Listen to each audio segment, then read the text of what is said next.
नमस्कार, जनवार्तामध्ये आपल्या सर्वांचं स्वागत। सर्वप्रथम पाहूया ठळक बातम्या।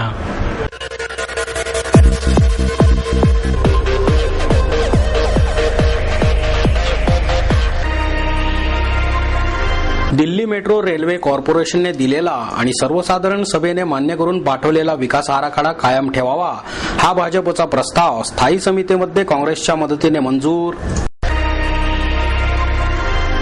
उत्तर प्रदेशमध्ये बोलताना काँग्रेसचे सरचिटणीस राहुल गांधी यांनी केलेल्या वादग्रस्त विधानावर रिपब्लिकन पक्षाचे अध्यक्ष रामदास आठवले यांची घणाघाती टीका। आणि देशातील तपास यंत्रणा सक्षम करून गुन्हे अन्वेषण प्रभावी करण्यासाठी सर्व पोलीस स्थानके जोडणारी crime and criminal tracking system ही यंत्रणा लवकरच सुरू होणार, केंद्रीय गृहमंत्री जितेंद्र सिंग यांची माहिती। दिल्ली मेट्रो कॉर्पोरेशनने दिलेला आणि सर्वसाधारण सभेने मंजूर करून पाठवलेला विकास आराखडा कायम ठेवावा, हा भाजपचा प्रस्ताव स्थायी समितीमध्ये काँग्रेसच्या मदतीने मंजूर करण्यात आला। मेट्रो भुयारीच असावी हे शिवसेना आणि मनसेने दिलेले प्रस्ताव राष्ट्रवादी काँग्रेसच्या पाठिंब्यानंतरही दप्तरी दाखल करून भाजप काँग्रेसने कुरघोडी केली आहे। दरम्यान आजच्या या घटना म्हणजे मागील 4.5 वर्षे शहराचा विकास करण्यात अपयशी ठरलेल्या सर्वच राजकीय पक्षांनी नागरिकांचे लक्ष इतरत्र वळवण्यासाठी सुरू केलेला केवळ खेळखंडोबा असल्याची चर्चा खुद्द राजकीय पक्ष आणि सर्वसामान्य नागरिकांमध्ये सुरू झाली आहे। शिवसेनेचे नगरसेवक पृथ्वीराज सुतार आणि अशोक हरणावळ यांनी शहरातील मेट्रो भुयारी असावी असा प्रस्ताव स्थायी समितीसमोर ठेवला होता। यावर स्थायी समितीमध्ये चर्चा झाली। हा प्रस्ताव रद्द करावा अशी मागणी झाल्याने त्यावर मतदान झाले। समसमान मते झाल्याने स्थायी समितीचे अध्यक्ष बिडकर यांनी त्यांचे निर्णायक मत प्रस्ताव रद्द करण्याच्या बाजूने दिल्याने प्रस्ताव रद्द करण्यात आला। दिल्ली मेट्रोच्या अधिकाऱ्यांनी दिलेल्या आराखड्याप्रमाणे तांत्रिक आणि आर्थिक बाबतीत दिलेले मत महत्त्वाचे आहे। गरज असेल तिथे भूमिगत आणि काही ठिकाणी एलिव्हेटेड मेट्रो करावी असा प्रस्ताव भाजपने ठेवला। तो भाजपने काँग्रेसच्या मदतीने मंजूर केला। त्या प्रस्तावाच्या वेळी राष्ट्रवादी काँग्रेस तटस्थ राहिली अशी माहिती स्थायी समितीचे अध्यक्ष गणेश बिडकर यांनी दिली। गणेश बिडकर पुढे म्हणाले, मेट्रोचा विकास आराखडा यापूर्वीच करण्यात आला असून त्यात बदल नको ही भाजपची भूमिका आहे। त्यात बदल केल्यास मेट्रोचा प्रकल्प आणखी बराच काळ रेंगाळण्याची शक्यता आहे। तसेच मेट्रो संपूर्णतः भूमिगत केल्यास येणारा खर्च महापालिकाच नव्हे तर राज्य शासनालाही परवडणारा नाही। भारतीय जनता पार्टीची पहिल्यापासून भूमिका अशी होती की जिथे गरज असेल तिथेच एलिव्हेटेड, बाकी सगळीकडे भूमिगत, जिथं करता येईल त्या ठिकाणी भूमिगत करावी। भारतात जिथे जिथे मेट्रोची कामं झाली आहेत 100% भूमिगत असा प्रस्ताव कुठेही नाही आणि कुठेही नाही। दिल्लीत सुद्धा काही ठिकाणी एलिव्हेटेड आणि काही ठिकाणी अंडरग्राऊंड अशाच स्वरूपाची मेट्रो अस्तित्वात आहे आणि ती रन होते। त्याच पद्धतीचा डीपीआर दिल्ली मेट्रोने इथं केला होता। त्याला पुणे महानगरपालिकेच्या मुख्य सभेने मान्यता दिली आणि त्याच्यानंतर तो राज्य शासनाकडे आता निर्णयासाठी पडू नये। परंतु यातली सगळ्यात महत्वाची जी त्यातला आर्थिक बाब जो आहे की आर्थिक फिजिबिलिटी जी त्याची आहे ती सुद्धा पुढे आली पाहिजे की भूमिगत केल्यावर एवढा खर्च येणार आहे आणि ती परवडणार आहे का नाही, आणि एलिव्हेटेड केल्यावर एवढा खर्च येणार आहे। त्या सगळ्याचा सांगोसांग विचार या डीपीआर मागे केला होता। त्याच्यावर मुख्य सभेत व्यवस्थित चर्चा होऊन तो निर्णय आपण परत पाठवलेला आहे राज्य शासनाकडे। आता पुन्हा मूळ पदावर येऊन पुन्हा त्याच करून तर अशी एक योजना तिचा बट्टाबोळ झाला असता आणि तो होऊ नये। शहराला मेट्रो मिळावी, ती योग्य असावी, ती आर्थिक गणितात बसणारी असावी। त्यामुळं भारतीय जनता पार्टीने आज असा प्रस्ताव दिला की दिल्ली मेट्रोने जो कोणी तांत्रिक सल्लागार असेल दिल्ली मेट्रोचा तो आणि आर्थिक सल्लागार या दोन्हींचा आदेश हा अंतिम मानून जिथे शक्य आहे तिथेच एलिव्हेटेड व जिथे शक्य आहे तिथं भूमिगत मेट्रो करावी। शिवसेनेचे गटनेते श्याम देशपांडे म्हणाले, मेट्रो प्रकल्पाला शिवसेनेचा पहिल्यापासून विरोध नाही, फक्त ती भुयारी असावी अशी आमची पहिल्यापासूनची मागणी राष्ट्रवादी काँग्रेसलाही पटली आहे। कर्वे रस्ता आणि जंगली महाराज रस्त्यासाठी अशी आमची मागणी आहे। भुयारी मेट्रोमध्ये मार्गिका वाढवण्यास संधी असते आणि दाट लोकवस्तीतूनही ती यशस्वीपणे नेता येते। तसेच अंतरही कमी होते। परंतु एलिव्हेटेड रेल्वेचे रुंदीकरण करता येत नाही. राष्ट्रवादी काँग्रेस पाठोपाठ भाजपच्या एका सदस्याला ही भूमिका पटल्याचे आजच्या मतदानावरून दिसून येते, असेही त्यांनी यावेळी सांगितले. शहराच्या विकासामध्ये सस्टेनेबल डेव्हलपमेंट, शाश्वत विकास व्हावा या दृष्टीने शिवसेना सातत्याने प्रत्येक गोष्टीकडे आतापर्यंत बघत आलेली आहे. त्यामुळे मेट्रोचा DPR जेव्हा या शहराच्या महापालिकेमध्ये चर्चेला आला त्यावेळेला शिवसेनेच्या वतीने आम्ही रेल्वेमध्ये काम केलेले एक्सपर्टाईज लोकांचे कन्सल्टंटची टीम आम्ही लावली होती. त्यांच्याकडून आम्ही स्वतःचा एक रिपोर्ट तयार करून घेतला आणि त्या एक्सपर्टाईज लोकांनी आम्हाला सांगितलं की या शहराच्या पुढचा 100 वर्षाचा जर विचार केला तर आत्ता घाईघाईने या शहरामध्ये एलिव्हेटेड मेट्रो करून संपूर्ण शहरातल्या अस्तित्वातल्या रस्त्यांची रुंदीची ऑप्टिमम विड्थ संपलेली आहे. अशा वेळेला त्या रस्त्यांची विड्थ करण्यामध्ये कोणताही हाशील नाही. आत्ता जरी आपल्याला बरोबर भूमिगत मेट्रोला जास्त खर्च दिसत असला तरी दूरवरचा विचार करता त्याची जी कॉस्ट आहे ती कम्पॅरेटिव्हली फार कमी येते. त्यामुळे तुम्ही मेट्रो करायची असेल या शहरामध्ये तर ती भूमिगत करा, असं आमच्या कन्सल्टंट लोकांचं म्हणणं होतं. परदेशामध्ये जसं स्युडो पार्लिमेंट असतं किंवा गव्हर्नमेंट असतं तसं आम्ही स्वतः पुणे महापालिकेत त्यावेळेला सत्तेवर नसताना देखील आमचं स्वतःचं असं DPR या महापालिकेला सादर केला होता आणि त्यावेळेला देखील बऱ्याच लोकांनी या भूमिगत मेट्रोला विरोध करण्याचा प्रयत्न केला. पण शहराच्या विकासाबद्दल सातत्याने धरसोडीचं धोरण काँग्रेसने आणि राष्ट्रवादी काँग्रेसने गेल्या 3-4 वर्षामध्ये या शहरात घेतलेलं आपण पाहतो आहोत. BDPच्या बाबतीत देखील सुरुवातीला काँग्रेस ही ग्रीन DP टेकड्यांवर 0% बांधकाम असावं या मताची होती. आता तीच काँग्रेस 4% बांधकामाला तयार झाली. ज्या राष्ट्रवादींनी 4% बांधकाम असावं असा आग्रह धरला आणि DP पूर्ण होण्यासाठी 6 वर्ष लावली. DP अंतिम विकास आराखडा मान्य होण्यामध्ये जी दिरंगाई झाली त्याला केवळ आणि केवळ काँग्रेस आणि राष्ट्रवादी काँग्रेसमधलं एकमेकांचं राजकारण आहे आणि खास करून राष्ट्रवादींनी या शहराच्या विकासामध्ये BDPवर 4% बांधकाम द्यावे असं आग्रह धरून नाही मेट्रोच्या बद्दल बोलतो त्याच पद्धतीने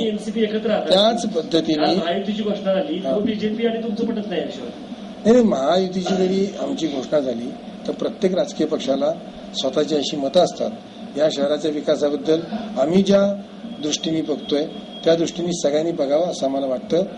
आमच्याबरोबर यावेळेला राष्ट्रवादीचे नेते या राज्याचे मुख्यमंत्री माननीय अजित पवार साहेब यांनी आम्ही जी भूमिका 2 वर्षापूर्वी DPR मान्य करताना घेतली होती त्या भूमिकेशी सुसंगत भूमिका घेऊन या शहराचं जर वाटोळ व्हायचं नसेल तर या शहरामध्ये भूमिगत मेट्रो व्हावी या आमच्या भूमिकेच्या बरोबर यायचं ठरवलेलं आहे. त्यांचं आम्ही स्वागत करतो. पण हे जे 2 पक्ष आज विरोधामध्ये गेलेले त्यांना देखील काही काळानंतर या शहराच्या विकासाला खीळ बसणार नाही असा भूमिगत मेट्रोचा प्रकल्पच या शहराला द्यावा लागेल असं मला वाटतं.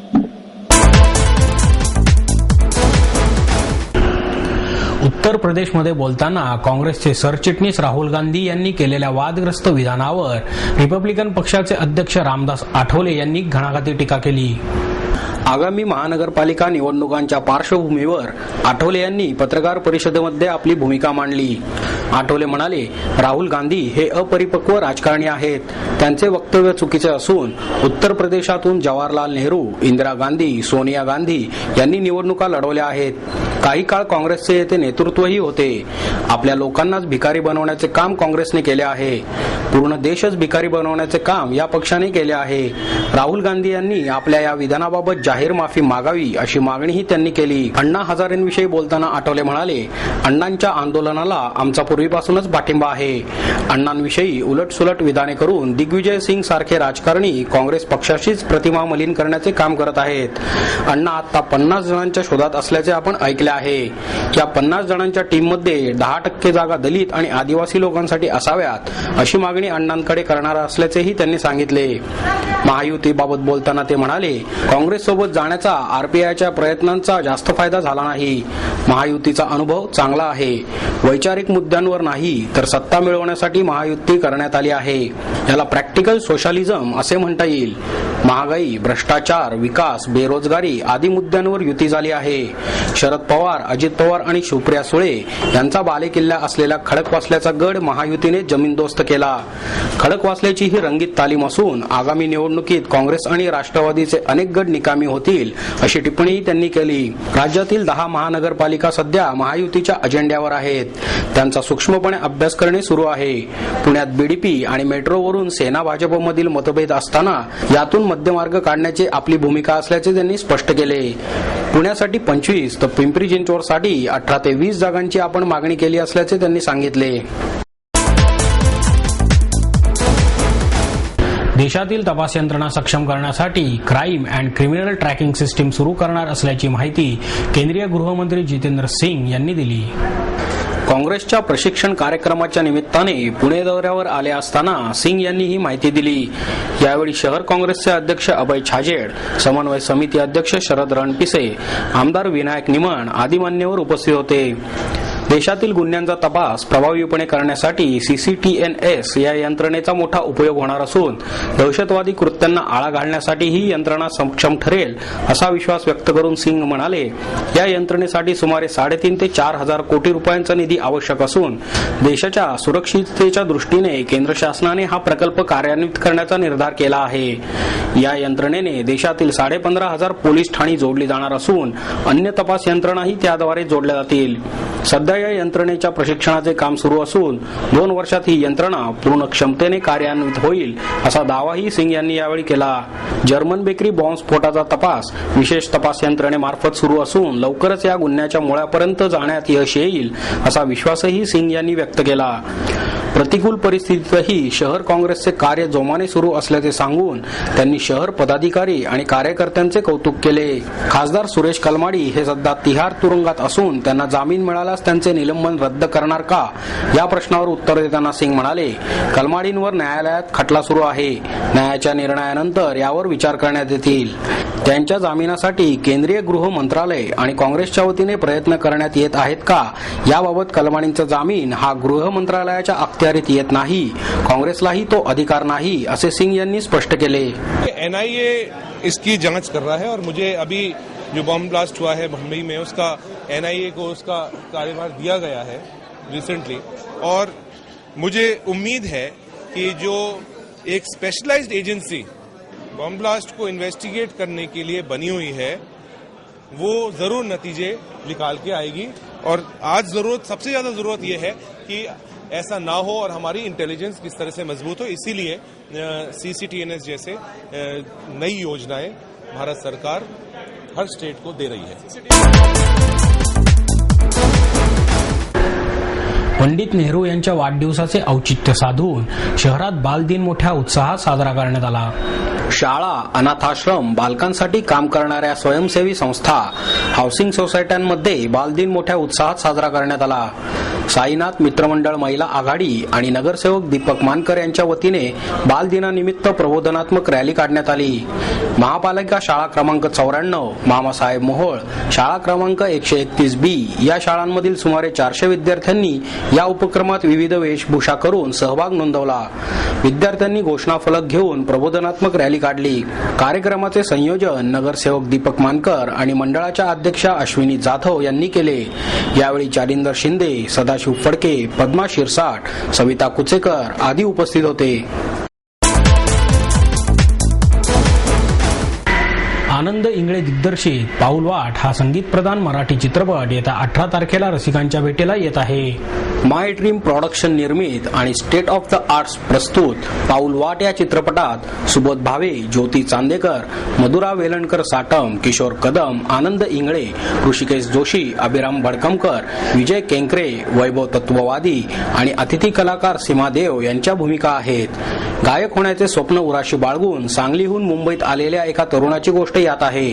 त्यातले नाट्य आणि वाढती उत्सुकता संगीताच्या साथीने पाऊल वाट या चित्रपटात सादर करण्यात आली आहे.